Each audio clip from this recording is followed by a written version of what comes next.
one night out to dinner eating chips and salsa when I realized that I needed to go see a doctor. I'd been diagnosed as a kid with a heart murmur, but through all the years of going in for annual echocardiograms, I never heard that anything had changed.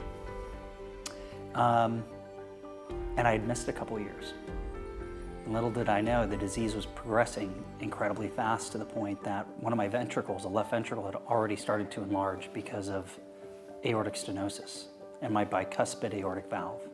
And the cardiologist just looked at me and said, "You need aortic valve replacement," and I wouldn't wait more than 6 months to get this done.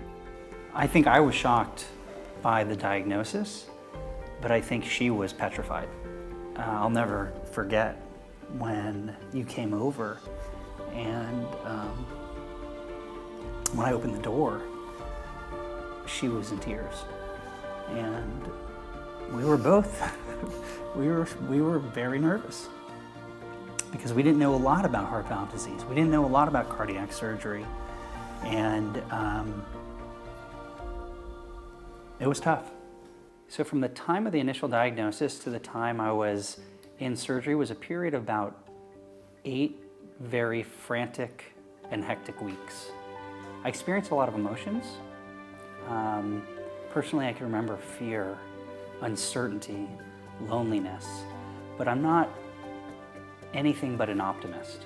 So I tended to focus on, I have this challenge, I'm gonna fix it, and I just went to work doing the research. And then I educated my family. I took the time to make sure they knew what was wrong with me and how my 5-day trip to the hospital could hopefully keep me from ending up 6 feet under the ground. I wasn't prepared.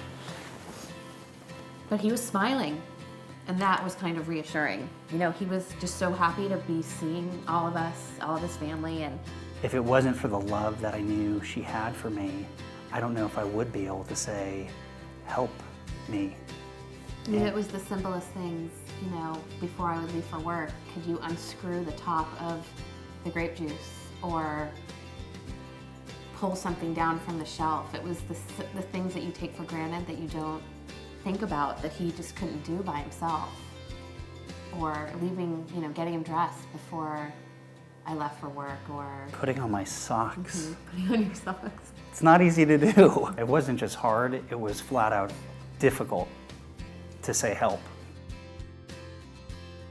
The one piece of advice that I offer folks is develop a recovery plan.